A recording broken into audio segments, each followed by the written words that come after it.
നമസ്കാരം. Spiritual anatomy സെഷനിലേക്ക് വീണ്ടും ഏവർക്കും സ്വാഗതം. നമുക്ക് ആദ്യം ഒന്ന് സെൻറ്ററിങ് ചെയ്യാം. കണ്ണുകൾ അടച്ച് ശാന്തമായിരിക്കൂ.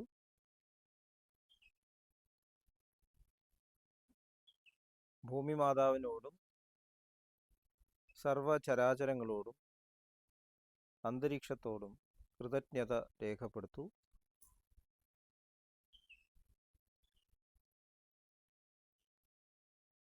ഭൂമി മാതാവിൽ നിന്നുമുള്ള ഹീലിംഗ് എനർജി കാലുകളിലൂടെ പ്രവേശിച്ച്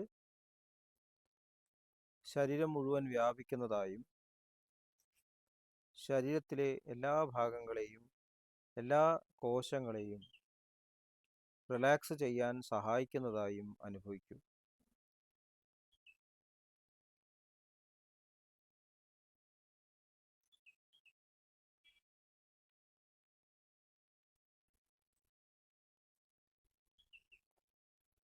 ഇപ്പോൾ ശരീരം പരിപൂർണമായും റിലാക്സ്ഡ് ആയി.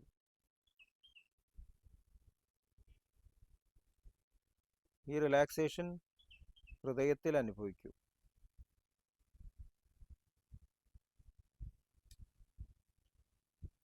ശ്വാസം ദീർഘമായി ഉള്ളിലേക്ക് എടുക്കൂ. ഹൃദയത്തിൽ സ്നേഹം നിറയുന്നതായി അനുഭവിക്കൂ. ശ്വാസം പുറത്തേക്ക് വിടുമ്പോൾ പ്രപഞ്ചം മുഴുവൻ സ്നേഹം വ്യാപിക്കുന്നതായും അനുഭവിക്കൂ.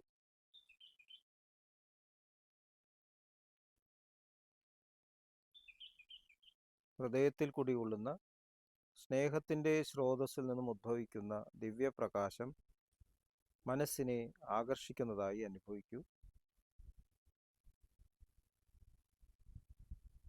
ആ ദിവ്യപ്രകാശത്തിൽ ധ്യാനം ആരംഭിക്കും. മനസ്സിൽ ചിന്തകൾ വരുന്നുണ്ടെങ്കിൽ മൃദുവായി അവയെ അവഗണിക്കുക. ദിവ്യപ്രകാശത്തിൽ ധ്യാനം തുടരുക. Please start meditation.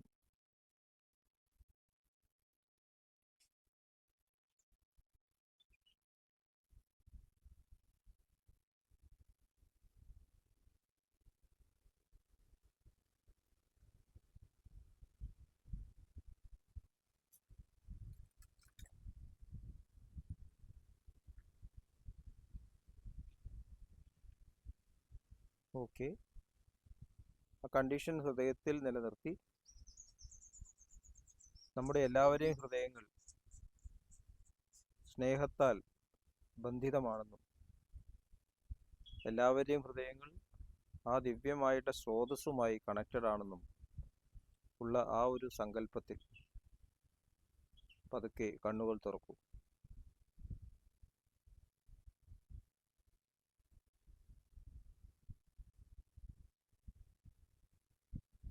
നമ്മൾ 10ാമത്തെ പോയിന്റാണ് ഡിസ്കസ് ചെയ്തുകൊണ്ടിരിക്കുന്നത്.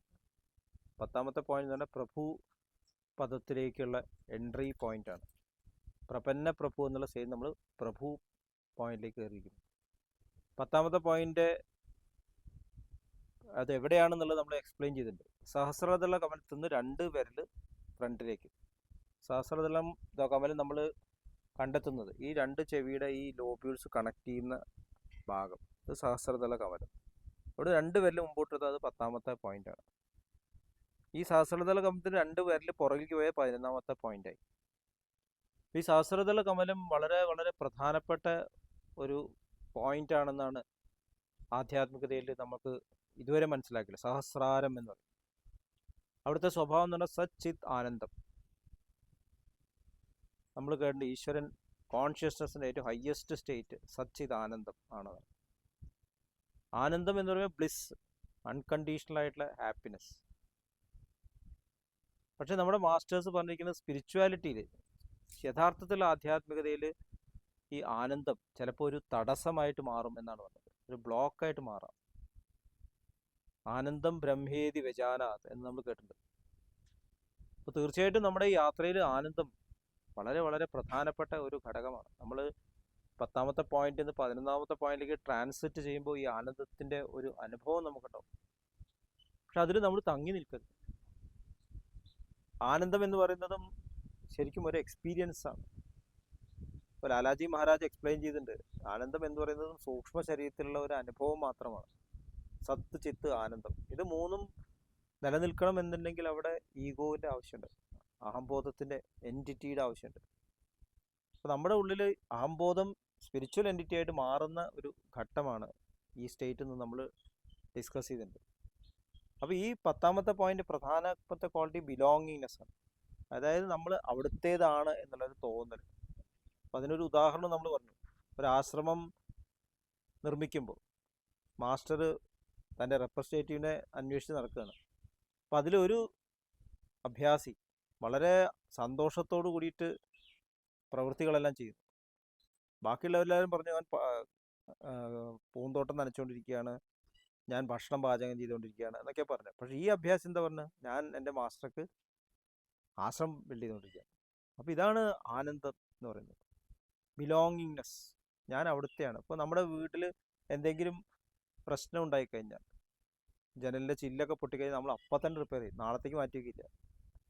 അപ്പോൾ ഈ മിഷൻ എൻ്റേതാണ്, എൻ്റെ ഈ മാസ്റ്റർ എൻ്റേതാണ്, ഇത് ആ ഒരു ഫീലിംഗ്, നമ്മൾ അന്യനല്ല എന്നൊരു തോന്നൽ വരാൻ തുടങ്ങും. അപ്പോൾ ഡിവൈൻ കിങ്ഡം എന്ന് പറയുമ്പോൾ ശരിക്കും എൻ്റെ കിങ്ഡം തന്നെയാണ് തോന്നുന്നത്, വ്യത്യാസമില്ല. എല്ലാവരുടെയും വേദനകളും സന്തോഷങ്ങളും നമ്മൾ ഉള്ളിൽ അനുഭവിക്കാൻ തുടങ്ങുന്നു. അതാണ് പ്രഭു ഭാവത്തിൻ്റെ പ്രത്യേകത. അപ്പോൾ ഇവിടെ ഏറ്റവും പ്രധാനപ്പെട്ട എലിമെൻറ്റ് വായു ആണ് നമ്മൾ പറഞ്ഞു. 5ാമത്തെ പോയിന്റ് അതേ ക്വാളിറ്റീസ് തന്നെയാണ് 10ാമത്തെ പോയിന്റ്. അപ്പോൾ വായു എലിമെൻറ്റിൻ്റെ സ്വഭാവം എന്താണ്? ക്ലാരിറ്റി, വിവേക ബോധം. അപ്പോൾ ഇന്ന് നമ്മൾ ഡിസ്കസ് ചെയ്യുന്ന ഈ വായു എലിമെൻറ്റും ഈ ചക്രത്തിൽ തന്നെ ഉള്ള ഫയർ എലിമെൻറ്റ്. ഫയർ എലിമെൻറ്റ് എന്ന് പറയുമ്പോൾ നമ്മുടെ ഹാർട്ട് റീജിയനിലെ 3ാമത്തെ പോയിന്റാണ്. അത് തമ്മിലുള്ള ഹാർമണി, ഇതാണ് നമ്മളിന്ന് ഡിസ്കസ് ചെയ്യുന്നത്. ഫയർ എലിമെൻ്റ് സ്വഭാവം എന്താണെന്ന് പറഞ്ഞാൽ പാഷൻ, പ്രേമം. നമ്മൾ തീയിനെ പറ്റിയിട്ട് സംസാരിക്കുമ്പോൾ തീ എപ്പോഴും മുകളിലേക്കാണ്, തീനാളം മുകളിലേക്കാണ്. പിന്നെ തീ വെളിച്ചം നൽകുന്നു. ഒരു തീൻ്റെ അടുത്ത് കഴിഞ്ഞാൽ അതിൻ്റെ സ്വഭാവം, അതിൻ്റെ വാംത്ത് നമ്മൾ അനുഭവിക്കുന്നു. നമ്മൾ എന്തൊക്കെ ചടങ്ങ് നടത്തുമ്പോഴും അതൊക്കെ അഗ്നിസാക്ഷിയായിട്ടാണ് ചെയ്യുന്നത്, ദീപം കൊളുത്തിയിട്ടാണ് ചെയ്യുന്നത്. അല്ലെങ്കിൽ പെരതാമസം നടത്തുമ്പോൾ ഭക്ഷണം പാചകം ചെയ്ത് പാല് കാച്ചിയിട്ട് ഭക്ഷണം പാചകം, കാരണം തീ എല്ലാത്തിനും യോജിപ്പിക്കുന്നു, സംയോജിപ്പിക്കുന്നു. സ്നേഹത്തിൻ്റെ പ്രതീകമാണ് സംയോജിപ്പിക്കാന്നാണ്. അപ്പോൾ വീട് നമ്മൾ താമസം തുടങ്ങുമ്പോൾ യോജിപ്പോട് കൂടി തുടങ്ങും, ആണ് തീയ്. അപ്പോൾ സ്നേഹത്തിൻ്റെ പ്രതീകമാണ് തീയ്. അപ്പോൾ ആ തീയിൻ്റെ ഈ ക്വാളിറ്റി, ആ പാഷൻ, അത് ചിലപ്പോൾ നമ്മൾക്ക് ഭൗതിക തലത്തിലേക്ക് തിരിയാനുള്ള സാധ്യതയുണ്ട്. നമുക്ക് നമ്മുടെ പാഷൻ തന്നെ ചിലപ്പോൾ അറ്റാച്ച്മെൻ്റ് ആയിട്ട് മാറാം, താഴേക്കുള്ള അറ്റാച്ച്മെൻ്റ് ആയിട്ട് മാറാം. അപ്പം അത് ലഭിച്ചില്ലെങ്കിൽ ക്രോധം ഉണ്ടാവാം. ഇതിൻ്റെ ഒരു ഓപ്പോസിറ്റ് ക്വാളിറ്റി ആയിട്ട് ക്രോധവും വരാം, ആങ്കർ വരാം. അപ്പോൾ നമ്മൾ ഈ ഫയർ എലിമെൻറ്റ് നമ്മൾ പറയും, ഇപ്പോൾ തീ വെച്ച് കളിക്കരുത് പറയും. ഫയർ എലിമെൻറ്റ് നമ്മൾ മാനേജ് ചെയ്യേണ്ടത് എങ്ങനെയാണ്? നമ്മളത് യൂട്ടിലൈസ് ചെയ്യണം. സ്നേഹത്തെ നമ്മൾ ശരിയാം വിധത്തിൽ ഉപയോഗിക്കണം. സ്നേഹം എങ്ങനെയാണ് ഉപയോഗിക്കേണ്ടത്? സ്നേഹം കമ്പാഷനായിട്ട് നമ്മളിലൂടെ പ്രവഹിക്കണം, അനുകമ്പയായിട്ട്. ഒരിക്കലും സ്നേഹത്തെ നമ്മൾ സെൽഫിലേക്ക് തിരിച്ചു വിടരുത്. നമ്മളെല്ലാവരും സ്നേഹിക്കുന്നു സ്നേഹിക്കുന്നു സ്നേഹിക്കുന്നു എന്ന് പറയും. അപ്പോൾ നമ്മുടെ സ്നേഹമൊക്കെ സെൽഫിഷാണ്, സ്വാർത്ഥത നിറഞ്ഞതാണ്. കാര്യത്തോടെ എടുക്കുമ്പോൾ നമ്മൾ നമ്മുടെ കാര്യമാണ് ഏറ്റവും പ്രധാനം. നമ്മൾ ആരെങ്കിലും സ്നേഹിക്കുന്നത് എന്തുകൊണ്ടാണ്? എനിക്ക് വേണ്ടിയിട്ടാണ്, അല്ലാതെ അവർക്ക് വേണ്ടിയിട്ടല്ല. യാജ്ഞവൽക്യ മഹർഷി അതാണ് പറഞ്ഞിട്ടുള്ളത്. മൈത്രേയി എന്നുള്ള അദ്ദേഹത്തിൻ്റെ ഭാര്യയോട് പറയാണ്, ഭാര്യ ഭർത്താവിനെ സ്നേഹിക്കുന്നതും അച്ഛൻ മകനെ സ്നേഹിക്കുന്നതും മകൻ അച്ഛനെ സ്നേഹിക്കുന്നതും എല്ലാം അവരവർക്ക് വേണ്ടി തന്നെയാണ്. അപ്പോൾ ഇത് മാറിയിട്ട് നമ്മൾ സ്നേഹത്തെ കമ്പാഷനായിട്ട് പുറത്തേക്ക് ഒഴുകാൻ അനുവദിക്കണം. ചാരുജി മഹാരാജ് പറഞ്ഞിട്ടുണ്ട്, ഒരു പുഴ പോലെയാണ്, എപ്പോഴും കടലിലേക്കാണ് പോകുന്നത്. ഒരിക്കൽ ചാരുജി മഹാരാജ് അഭ്യാസികളോട് ചോദിച്ചു, മാസ്റ്റർക്ക് എന്താണ് വേണ്ടത് എന്ന് ചോദിച്ചു. അപ്പോൾ എല്ലാവരും പലതും പറഞ്ഞു. അതിൻ്റെ കൂടെ സ്നേഹം എന്ന് പറഞ്ഞു. അപ്പോൾ മാസ്റ്റർ പറഞ്ഞു, സ്നേഹം നമ്മളല്ല കൊടുക്കുക, സ്നേഹം മാസ്റ്റർക്ക് ലഭിച്ചുകൊണ്ടിരിക്കുന്നു. മാസ്റ്റർ സ്നേഹം നൽകാൻ വന്നതാണ്. നമ്മൾ മാസ്റ്റർക്ക് നൽകേണ്ടതാണ്. മാസ്റ്റർ പ്രതീക്ഷിക്കുന്നത് എന്താണ്? അനുസരണ മാത്രം, ഒബീഡിയൻസ്, അൺകണ്ടീഷണലായിട്ട് കോഓപ്പറേഷൻ. ഇപ്പം ഇന്നലെ ദാജി നൽകിയിട്ടുള്ള ആ സന്ദേശം എല്ലാവരും വായിച്ചിട്ടുണ്ടാവും തോന്നുന്നു. നമ്മൾ മാസ്റ്റേഴ്സിനെ അനുസരിക്കണം, അവർ അത്രമാത്രം നമുക്ക് വേണ്ടിയിട്ട് പ്രവർത്തിക്കുന്നു. അപ്പോൾ നമ്മൾ അതേ ക്വാളിറ്റി നമ്മുടെ ജീവിതത്തിൽ കൊണ്ടുവരണം. എങ്ങനെയാണത് കൊണ്ടുവരേണ്ടത്? നമ്മൾ നമ്മുടെ സഹജീവികളോട്, സഹയാത്രികരോട്, സഹോദരി സഹോദരന്മാരോടൊക്കെ അദ്ദേഹം നമ്മളോട് പെരുമാറുന്ന പോലെ തന്നെ പെരുമാറണം. നമ്മൾ ഒരിക്കലും സ്വാർത്ഥത നമ്മുടെ പെരുമാറ്റത്തിൽ കൊണ്ടുവരരുത്. ഷെയറിങ്. അപ്പോൾ ഇതാണ് നമ്മൾ ഈ ഫയർ എലിമെൻറ്റിനെ നമ്മൾ ട്രാൻസെൻഡ് ചെയ്യേണ്ട, ഉപയോഗിക്കേണ്ട കഴിവ്, കമ്പാഷൻ. അപ്പോൾ ഈ കമ്പാഷൻ നമ്മൾ ശരിക്കും ഉപയോഗിക്കും, നമ്മുടെ ഉള്ളിൽ ജനറോസിറ്റി, ഉദാരത വരുന്നു. ഇപ്പോൾ ദാജി പറഞ്ഞിട്ടുണ്ട്, മനോമണ്ഡലത്തിലൂടെ യാത്ര ചെയ്യണമെങ്കിൽ ജനറോസിറ്റി, അത് വളരെ ഇമ്പോർട്ടൻ്റ് ആണ്. ഉദാരത. കാരണം എല്ലാം എല്ലാവരുടെയും എന്നുള്ള ബോധം നമ്മുടെ ഉള്ളിൽ വേണം. അപ്പോഴേ നമുക്ക് ക്ലാരിറ്റി ഉണ്ടാവുള്ളൂ. അല്ലെങ്കിൽ നമ്മൾ ഒരു കാര്യം ശരിയാണ്, ഒരു കാര്യം തെറ്റാണ്, ഇയാൾ നല്ലതാണ്, ഇയാൾ ചീത്തയാണ് എന്നുള്ള തോന്നൽ വരുന്നു. ഇപ്പോൾ പേരൻസ് കുട്ടികളെ കാണുന്ന പോലെ, പേരൻസിൻ്റെ നമുക്ക് ജനറോസിറ്റി എന്ന് പറയാൻ പറ്റില്ല, എന്നാലും നമുക്ക് എക്സാമ്പിളായിട്ട് എടുക്കാം. എല്ലാവരിലും ആ ഒരുമ, വ്യത്യാസമില്ല. അതുകൊണ്ട് വേണ്ടത് നൽകുക എന്നുള്ളൊരു കഴിവ്, അതാണ് ക്ലാരിറ്റി എന്ന് പറയുന്നത്. എന്താണ് ഒരു സ്ഥലത്ത് ചെയ്യേണ്ടത് അത് ചെയ്യുക. അപ്പോൾ അതിൻ്റെ അടിയിൽ എന്താ വേണ്ടത്? കമ്പാഷൻ വേണം. ഒരു രോഗിയോട് ഡോക്ടർക്ക് വേണ്ടത് കമ്പാഷനാണ്. ഇപ്പോൾ രോഗി പറയാണ് എനിക്ക് ഈ മരുന്ന് വേണ്ട, കഴിക്കണമെന്ന് പറഞ്ഞാൽ കമ്പാഷനേറ്റ് ആ ഡോക്ടർ എന്താണ് ചെയ്യേണ്ടത്? മരുന്ന് കൊടുക്കണം. സ്വാമി രാമകൃഷ്ണ പരമഹംസൻ പറഞ്ഞത് ശരിയായിട്ട് ഡോക്ടർ പറഞ്ഞ് നിർബന്ധപൂർവ്വം അത് കഴിച്ചു എന്ന് ഉറപ്പ് വരുത്തണം എന്ന് പറഞ്ഞത്. അപ്പോൾ ഈ കഴിക്കുന്ന ആൾക്ക് ചിലപ്പോൾ അത് ഇഷ്ടമായിന്ന് വരില്ല, പക്ഷേ കമ്പാഷൻ്റെ ഒരു ലെവലാണത്. കുട്ടി പഠിക്കാൻ വേണ്ടിയിട്ട് പേരൻസ് നിർബന്ധിക്കുമ്പോൾ അത് കമ്പാഷനാണ്. അല്ല നീ കളിക്കാൻ പോകുമെന്ന് പറഞ്ഞാൽ അത് കമ്പാഷനല്ല. അപ്പോൾ ശരിക്കും ഒരു വ്യക്തിയുടെ ഉയർച്ചയെ കണ്ടുകൊണ്ട് നമ്മൾ സ്നേഹത്തെ ഉപയോഗിക്കുമ്പോൾ അത് അനുകമ്പയാണ്, കമ്പാഷനാവുന്നു. പ്രത്യക്ഷത്തിലുള്ള ഷോ അല്ല കമ്പാഷൻ എന്ന് പറയുന്നത്. ആന്തരികമായിട്ടുള്ള ആ ഒരു മനോഭാവമാണ് ഈ കമ്പാഷനിലൂടെ നമ്മൾ പ്രകടമാവുന്നത്. അപ്പോൾ ഈ ചക്രത്തിൽ ബിലോങ്ങിങ്നെസ്സിൽ നമ്മൾ എത്തിച്ചേരുമ്പോൾ നമ്മൾ അദ്ദേഹത്തിൻ്റെ, അതായത് നമ്മുടെ തന്നെ സാമ്രാജ്യത്തിലേക്ക് പ്രവേശിച്ച് നമ്മുടെ സാമ്രാജ്യം തിരിച്ചറിയുമ്പോൾ നമുക്ക് വേണ്ട ഈ സ്വഭാവം തീർച്ചയായിട്ടും വേണം. കമ്പാഷനേറ്റ് ആവണം. ക്രമേണ കമ്പാഷൻ മാറിയിട്ട് നമ്മൾ അദ്ദേഹത്തെ പോലെ തന്നെ, കമ്പാഷൻ പ്രകടിപ്പിക്കേണ്ട ആവശ്യമില്ല, അത് നമ്മുടെ സ്വരൂപമായിട്ട് മാറും. അപ്പോൾ മാസ്റ്റർ കമ്പാഷനേറ്റ് ആണെന്ന് പറയാൻ സാധിക്കില്ല. മാസ്റ്റർ ലവ് ആണ് എന്ന് ചാരുജി മഹാരാജ് പറയുന്നുണ്ട്. അദ്ദേഹം ചെല്ലുന്നിടത്തെല്ലാം എന്താണ് വേണ്ടത് അതുപോലെ തന്നെ നൽകിക്കൊണ്ടേയിരിക്കും. അപ്പോൾ ആ ഒരു ക്വാളിറ്റിയിലേക്ക് നമ്മൾ കടക്കണമെന്ന് നമ്മൾ ആക്റ്റീവായിട്ട് ഇത് പ്രാക്ടീസ് ചെയ്യണം. കാരണം ഈഗോ ഇപ്പോഴും മറികടക്കേണ്ട ആവശ്യമുണ്ട്. അപ്പോൾ നമ്മുടെ പ്രാക്ടീസിൽ, നമ്മുടെ ജാഗ്രത അവസ്ഥയിൽ നമ്മൾ ഈ ഒരു ക്വാളിറ്റി, കമ്പാഷൻ, അനുകമ്പ എന്നുള്ളത് നമ്മൾ ഉൾപ്പെടുത്തണം എന്നുള്ളത് വളരെ ഇമ്പോർട്ടൻ്റ് ആണ്. മോഡേൺ മെഡിസിനും ഇപ്പോൾ തെളിയിച്ചുകൊണ്ടിരിക്കുന്നത് അസുഖങ്ങൾ മാറാനുള്ള ഏറ്റവും പ്രധാനപ്പെട്ട വഴി കമ്പാഷനാണെന്നാണ്. ഹൃദയത്തിൽ അസുഖങ്ങളുള്ള ആൾക്കാർ, ക്യാൻസറുള്ള ആൾക്കാർ അനുകമ്പ വേണമെന്നാണ് പറയുന്നത്. ഒരു കണ്ടുപിടുത്തം എന്ന് പറഞ്ഞാൽ പെറ്റ്സിനെ വെക്കുന്നവർ, വീട്ടിൽ നായക്കുട്ടീനെയോ പൂച്ചക്കുട്ടീനെയോ വെച്ച് അവരോട് സ്നേഹത്തോടെ പെരുമാറുന്ന ആൾക്കാർക്ക് ഹാർട്ടിൻ്റെ അസുഖങ്ങൾ കുറവാണെന്നാണ് പറയുന്നത്. അവർ കുട്ടിക്കാലത്ത് ഡോൾസിനെ കളിക്കുക, ഡോൾസ് വെച്ച്, ടോയ്സ് വെച്ച് കളിക്കുക, ഇതൊക്കെ കമ്പാഷൻ വളർത്താൻ വേണ്ടിയിട്ട് ചെയ്യുന്ന കാര്യങ്ങളാണ്. അപ്പം ഇത് മനസ്സിലാക്കിക്കൊണ്ട് നമുക്ക് എങ്ങനെയാണ് ഈ എയർ എലിമെൻറ്റും ഈ ഫയർ എലിമെൻറ്റും നമ്മളെ ഇൻ്റഗ്രേഷൻ കൊണ്ടുവരാൻ സാധിക്കുക, അതേക്കുറിച്ച് നമുക്ക് ഇന്നൊന്ന് മെഡിറ്റേറ്റ് ചെയ്യാം. ഇന്നത്തെ പ്രാക്ടിക്കൽ സെഷൻ അതാണ്. 10th പോയിന്റിൽ എയർ എലിമെൻറ്റും ഫയർ എലിമെൻറ്റും തമ്മിലുള്ള ഹാർമണി. അപ്പോൾ ആദ്യം നമുക്ക് ശുദ്ധീകരണം നടത്താം. അപ്പോൾ മെഡിറ്റേഷൻ തുടങ്ങുന്നത് എപ്പോഴും ഫസ്റ്റ് പോയിന്റ് എന്നാണെന്ന് നമ്മൾ ഡിസ്കസ് ചെയ്താണ്. കണ്ണുകൾ അടച്ച് ശാന്തമായിരിക്കും.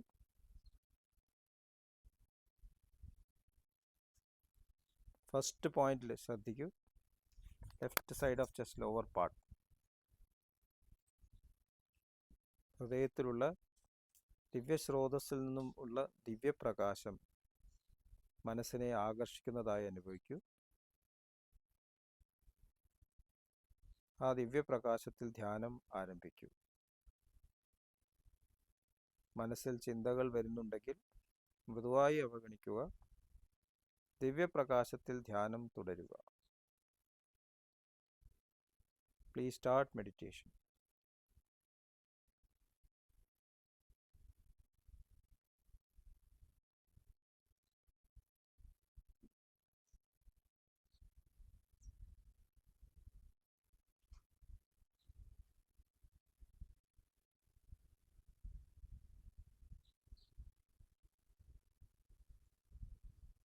പതുക്കെ ശ്രദ്ധ 5ാമത്തെ പോയിന്റിലേക്ക് കൊണ്ടുവരൂ.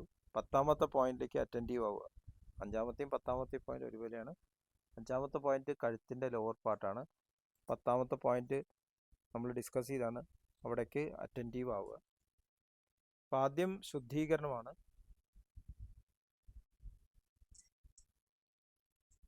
പത്താമത്തെ പോയിന്റ് സെൻറ്ററിൽ എയർ എലിമെൻ്റ് ആണ്. അവിടെ ശുദ്ധീകരണം നടക്കുന്നതായി അനുഭവിക്കും.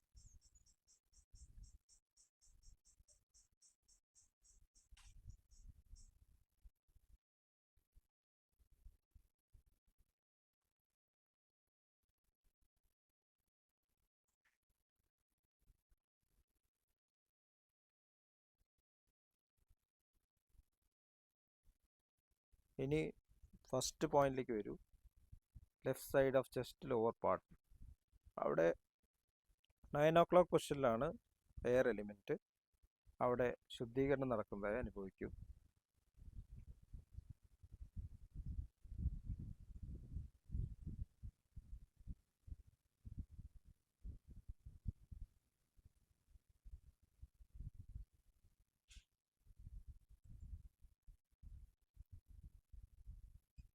സെക്കൻഡ് പോയിന്റിലേക്ക് വരൂ. സെക്കൻഡ് പോയിന്റ് എന്ന് പറയുമ്പോൾ right side of chest lower part. അവിടെ 6 o'clock പൊസിഷനിലാണ് എയർ എലിമെൻറ്റ്. അവിടെ ശുദ്ധീകരണം നടക്കുന്നതായി അനുഭവിക്കും.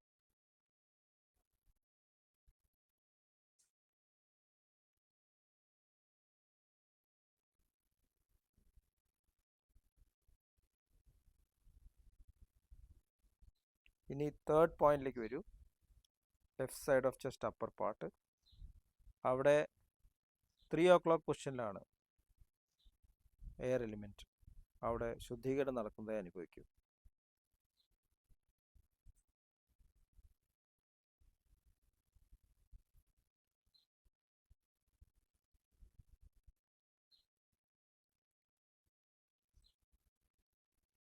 ഫോർത്ത് പോയിന്റിലേക്ക് വരൂ. ഫോർത്ത് പോയിന്റ് 12 o'clock പൊസിഷനിലാണ് എയർ എലിമെൻറ്റ്. ഫോർത്ത് പോയിന്റ് എന്ന് പറയുമ്പോൾ വാട്ടർ എലിമെൻറ്റ്, ചക്ര, ജലചക്ര. അവിടെ 12 o'clock പൊസിഷനിലാണ് എയർ എലിമെൻറ്റ്. അവിടെ ശുദ്ധീകരണം നടക്കുന്നതായി അനുഭവിക്കും.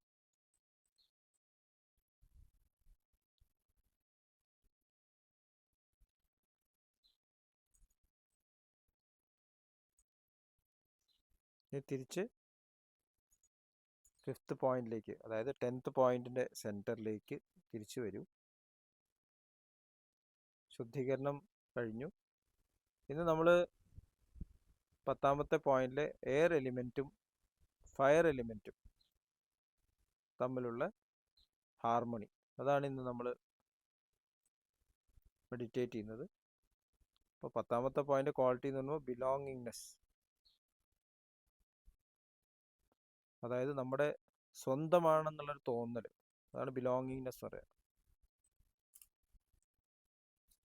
ബിലോങ്ങിങ്നെസ്സിൽ എയർ എലിമെൻറ്റിൻ്റെ ക്ലാരിറ്റി, ഡിസ്ക്രിമിനേഷൻ, വിവേകബോധവും ഫയർ എലിമെൻറ്റിൻ്റെ സ്നേഹവും അനുകമ്പയും ചേർന്ന് നമ്മൾ യാത്ര തുടരുകയാണ്. ഈ ഒരു സങ്കല്പത്തോടു കൂടി ധ്യാനം ആരംഭിക്കും.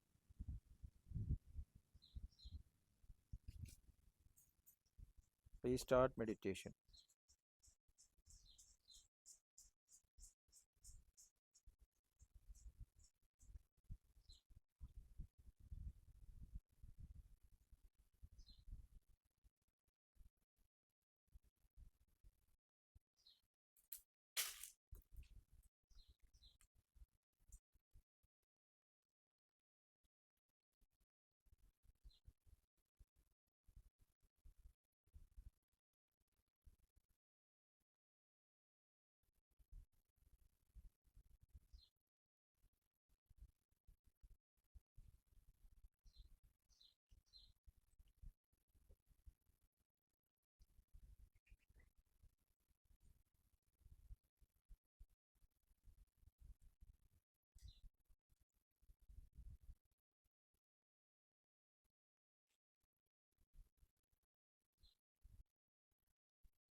Okay.